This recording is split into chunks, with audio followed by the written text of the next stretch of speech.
Hello everyone, this is Sumit Krishnan from India Drone Academy, and I welcome you all to the online drone classes of the drone pilot training course. And today we shall be discussing about the first chapter of the course, and the title of that chapter is Stakeholders and Their Laws.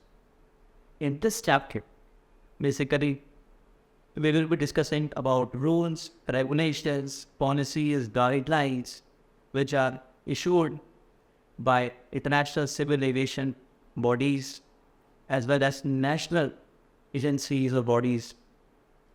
And the national Indian scenario is discussed in Drone Rules 2021, which is also the part of the discussion of this chapter. Okay, so without further delay, let's jump into the session and begin. International rules, regulations, standards, and practices. ICAO. The full form of ICAO, you all must be knowing. Yes, it is International Civil Aviation Organization. This International Civil Aviation Organization was formed after a treaty which was signed on 7th December 1944 at Chicago Convention. Yes, there was a meeting between various nations to achieve the uniformity and agreement with respect to civil aviation. And on this mentioned date, there was a need to establish such international regulatory body which can promote the safe and efficient operation of civil aviation around the globe. After its formation, this ICAO is headquartered currently at Montreal, Canada, and it has a council which consists of 36 contracting states. Here, the term states represents the countries. This ICAO, International Civil Aviation Organization, works in cooperation with several other members of the United Nations family, which are World Meteorological Organization, International Telecommunication Union, the Universal Postal Union, the World Health Organization, and the International Maritime Organization. Let me discuss each in short so that we can appreciate how these departments make ICAO to work efficient. The World Meteorological Organization provides the data regarding the weather and sensitizes the aviation regulating bodies around the globe about the severity or the situation of if there is any possibility of a natural calamity or a disaster. So they can plan their flight with respect to their provided data for safe operations of aircraft. The second member of the UN Nations family, which is the International Telecommunication Union, also plays a very important role in supporting the ICAO organization. We all know the importance of telecommunication in civil aviation, and not only in civil aviation, but in this aviation industry itself. Pilots are always in regular contact with the ATC through radio communications. So, this telecommunication union is very important. The Universal Postal Union helps in if there is a need to publish any important announcement, if there is a need to display the messages around the globe regarding some events So this postal union helps. World Health Organization, we have seen in the COVID pandemic time, and we noticed that how the flight passengers who were coming from international countries, how they were being tracked for a COVID virus. So it was World Health Organization who has to ensure and was to ensure that no passenger should become an active carrier of the coronavirus in the country. So ICAO was strictly said that that no passenger should be missed without being tracked for COVID virus. International Maritime Organization helps if there is a uncertainty, like maybe during search and rescue operations, or if there is any accident over the oceans, then this organization helps in retrieving the important locations. Let us discuss RPAS within ICAO framework. The full form of RPAS is Remotely Piloted Aircraft System. This remotely piloted aircraft system is now a part of ICAO framework. Yes, this ICAO Council has adopted the new and amended standards and recommended practices, driving important progress on the international safety and interoperability of remotely piloted aircraft systems. This framework covers various key points. I shall discuss each. The first is the safe integration of remotely piloted aircraft system into non-segregated airspace. This is very important because these remotely piloted aircraft now have to use the same airspace which is available for the real full-size aircrafts. So it should never interfere the safety of these aircrafts during flight. Licensing and medical qualification of the remote pilots is also now being looked forward by ICAO, because remote pilots should be gone through proper training and they must carry a license. Only then they are allowed to operate the remotely piloted aircraft. Technologies for detecting and avoiding the systems must be also a part of unmanned aircraft systems. And they have some separation standards from the other aircraft. ICAO focus for RPAS. Basically, this International Civil Aviation Organization is now focusing on three important points related to this remotely piloted aircraft system. The first is, its goal is to take the RPAS operation to a level where international instrument flying operations would be made possible. There are basically two rules which governs the flight of an aircraft. One is the VFR rule and the second is IFR rules, visual flight rules and instrument flight rules. The second objective of ICAO for RPAS is global interoperability. Yes, ICAO wants that RPAS should reach a level where it could have global interoperability.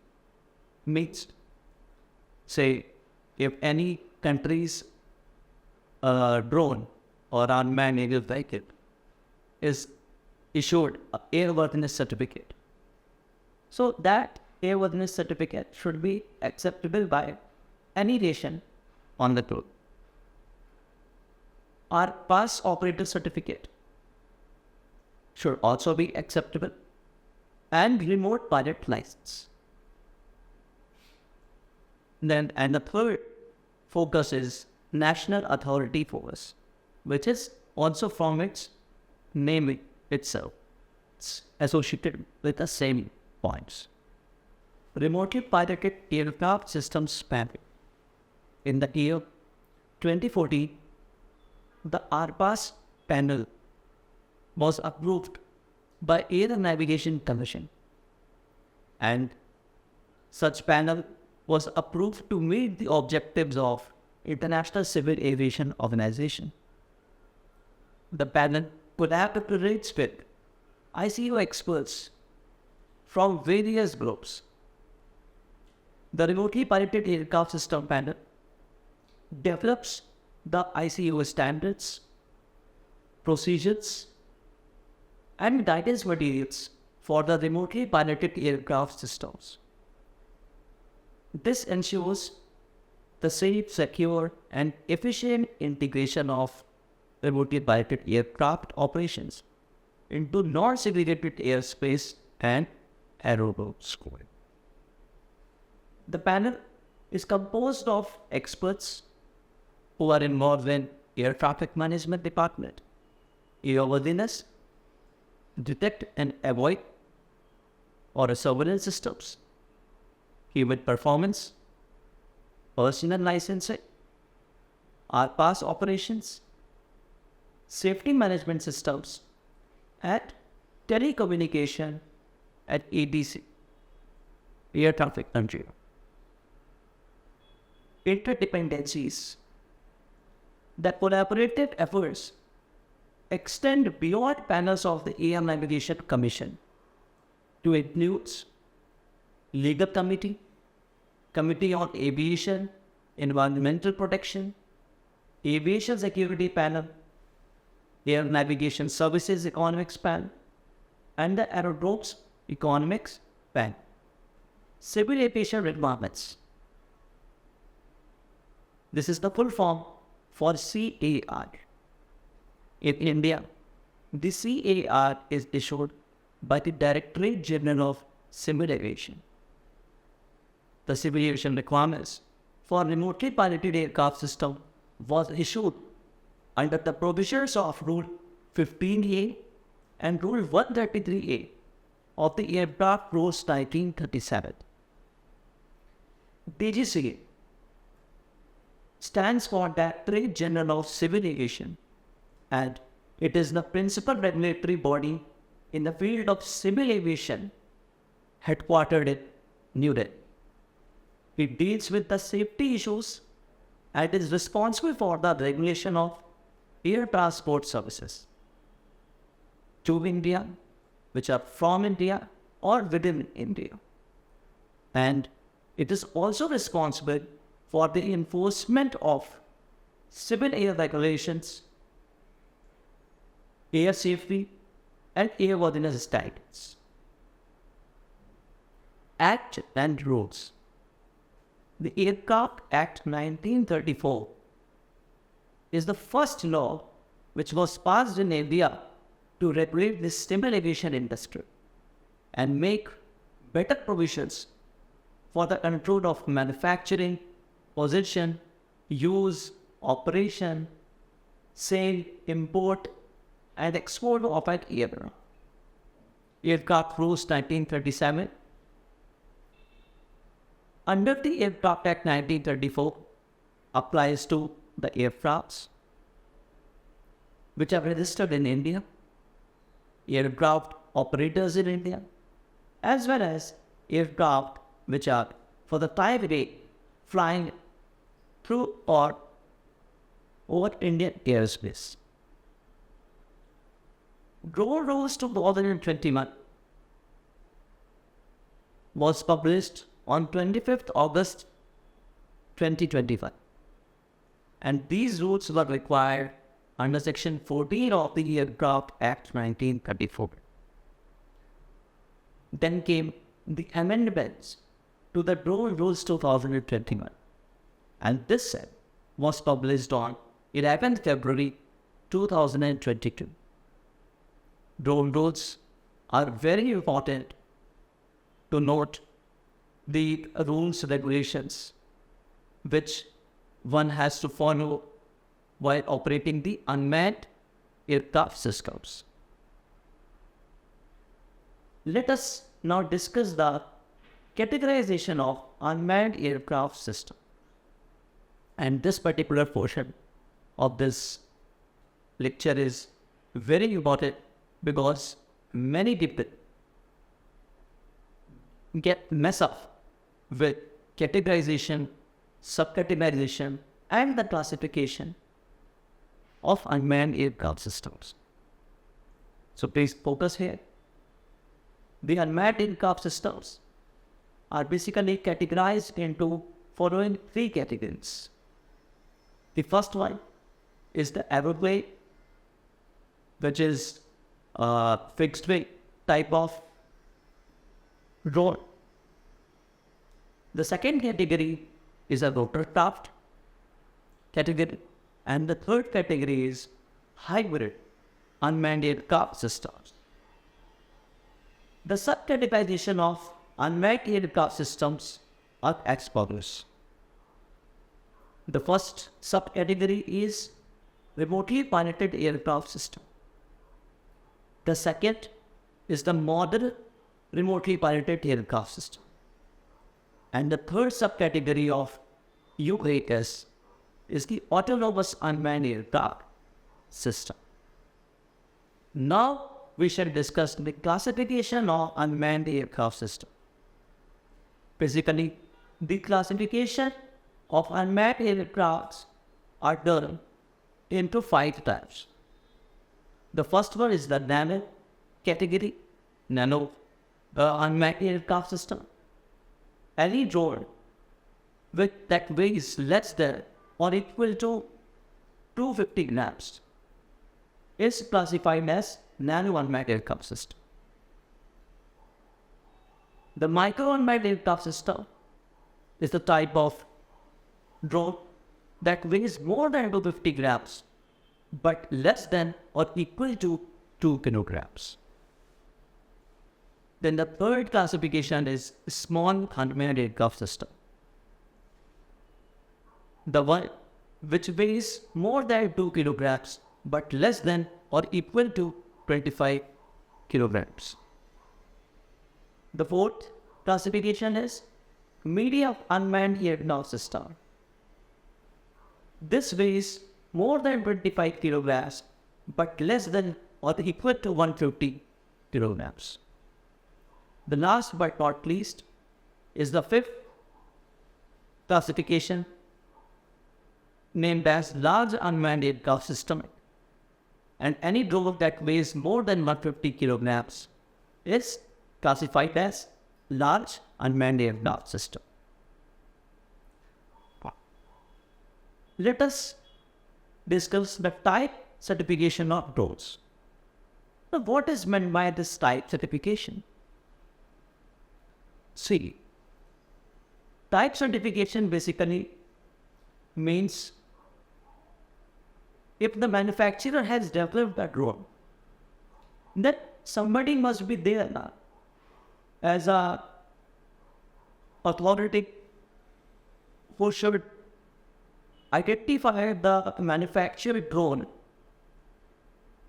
to which category, to which subcategory, and to which classification that drone belongs. So, this is why the type certification of the drones are required. And no person shall operate the unmanned aircraft system in India unless these conforms to a type certificate, or else it may be sometimes exempted from this requirement, but under some special cases which are mentioned in these rules. that children or any entity which is authorized by the DGCA may, on the recommendation of Quality Council of India, which is a authorized testing entity, issues a type certificate for any particular type of unmanned aircraft system. There are some procedures that one has to follow if they want to get issued a type certificate for their drone.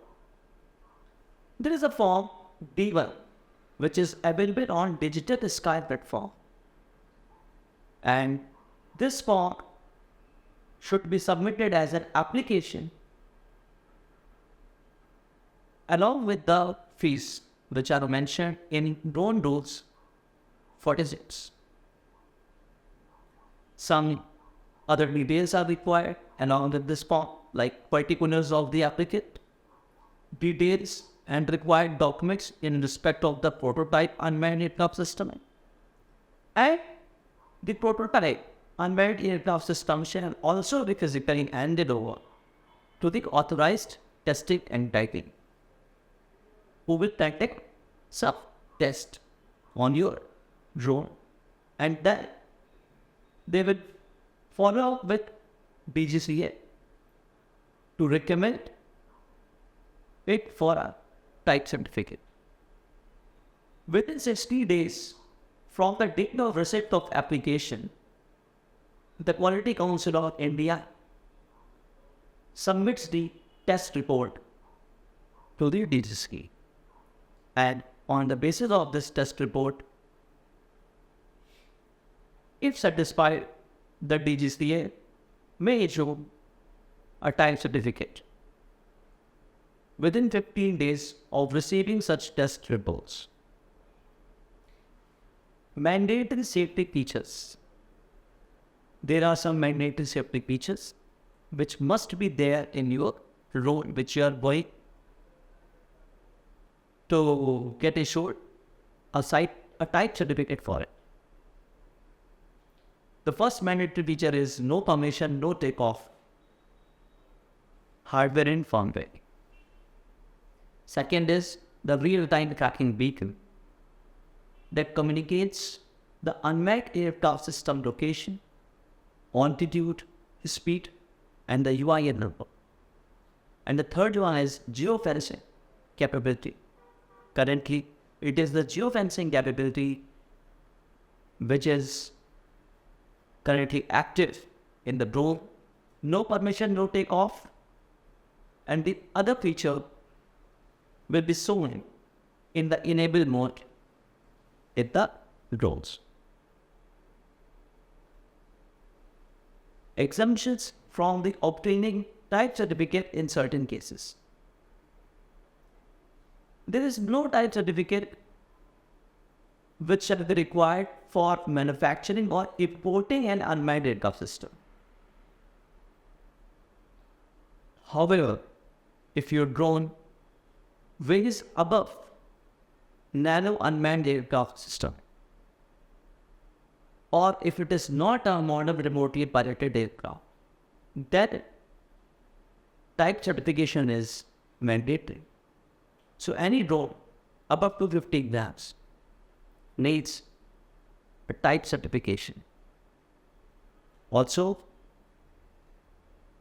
if any aircraft, this modern remotely piloted aircraft, which is being developed by the research agencies or institutes, those are also exempted from this type certification. Let us now discuss about registration of unmanned aircraft system. Registration is very important because it is same like the way you register your motor vehicles, your two-wheelers with the RTOs. In the same way, now the registration of unmanned aircraft system is made mandatory with DGC.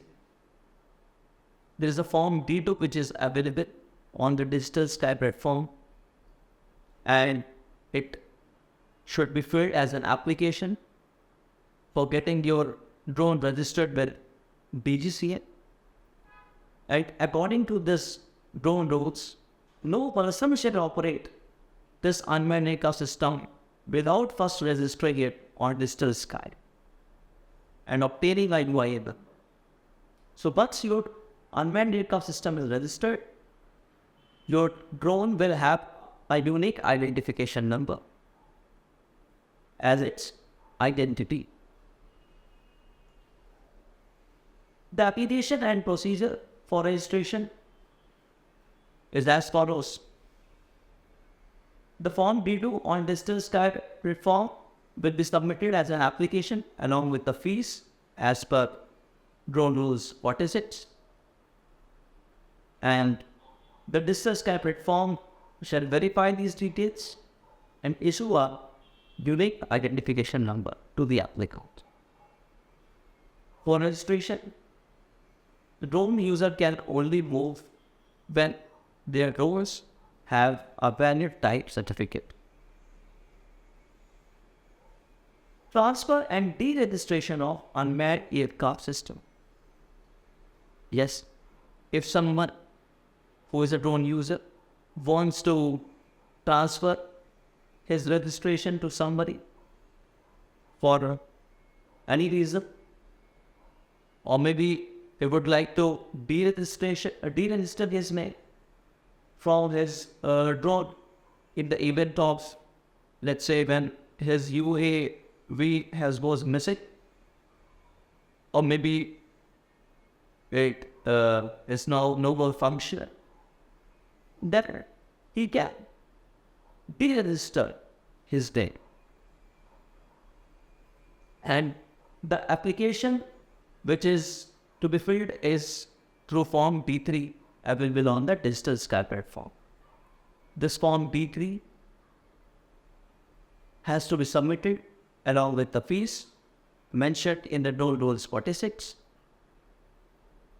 and this will enable the person to transfer of deregistration, deregister his drones. Now, after having discussed about type certification, registration, one should now be aware of operations of unmanned aircraft systems. And when you are going to operate the unmanned aircraft system, every pilot, the UAV pilot, must check the airspace map which is available on the Digital Sky application. This airspace map for unmanned aircraft system segregates the entire airspace of India into various zones such as the red zone, yellow zone, and the green zone. This airspace map is mandatory to be referred by a drone pilot before every flight, because the pilot should not fly his drone into a red zone or a yellow zone. Red zone is the restricted one, the prohibited one, and the yellow zone is the zone in which the UAS operations are restricted, and it can only be made possible after permission from air traffic control. It is the only green zone which is available to a drone user, where he can fly his drone without any prior permission from ATC. But the height of this green zone, the maximum height of the green zone, is limited to 400 feet. Beyond 400 feet altitude, it is the zone which is a part of yellow zone, and you need the permission of ATC to reach that height. Let me discuss these zones in little detail for better clarity. The green zone can be defined as the airspace of defined dimensions above the land or territorial waters of India up to a vertical distance of 400 feet, that means 120 meters. And it should not be designated as a red zone or yellow zone in the airspace map. Also, the green zone can be defined as the airspace up to a vertical distance of 200 feet or a 60 meter above the area which is located between a lateral distance of 8 km and 12 km from the perimeter of an operational airport. Yellow zone.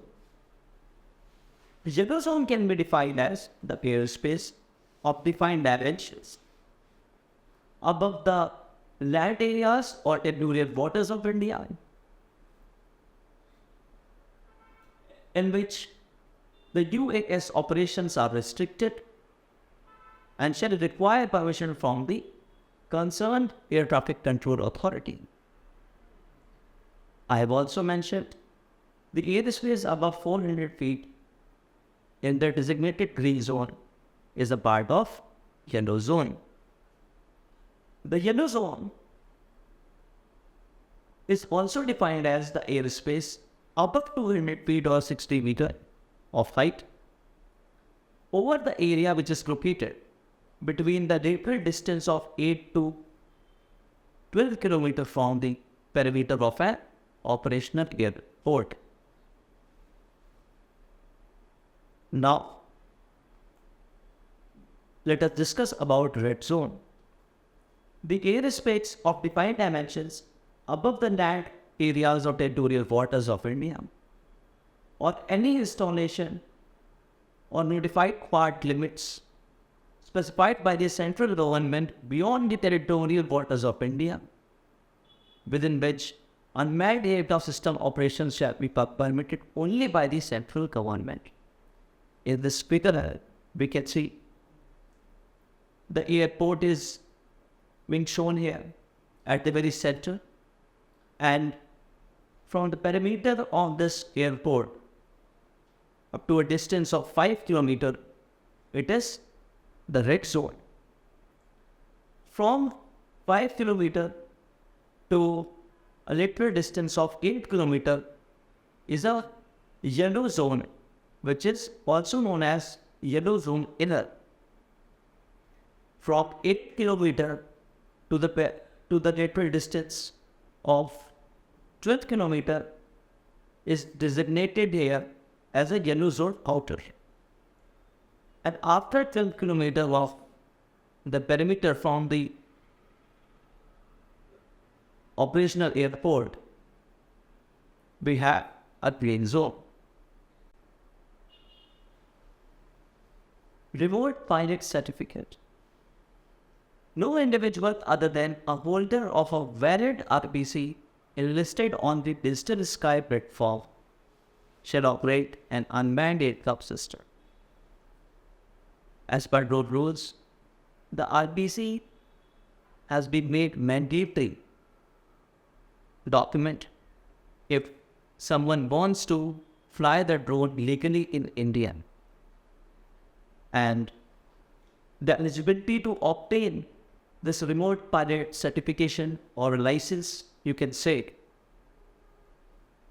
is it must be not less than 18 years of age and should not be more than 65 years of age. The second eligibility criteria is he should have at least passed the class 10th examination or its equivalent from a recognized board. And the third eligibility criteria to obtain the remote pilot certification is that a candidate should have successfully completed the training from a DGCA authorized remote pilot training organization and should have passed his theoretical and practical flying test conducted by the authorized remote pilot training institute. There is a procedure.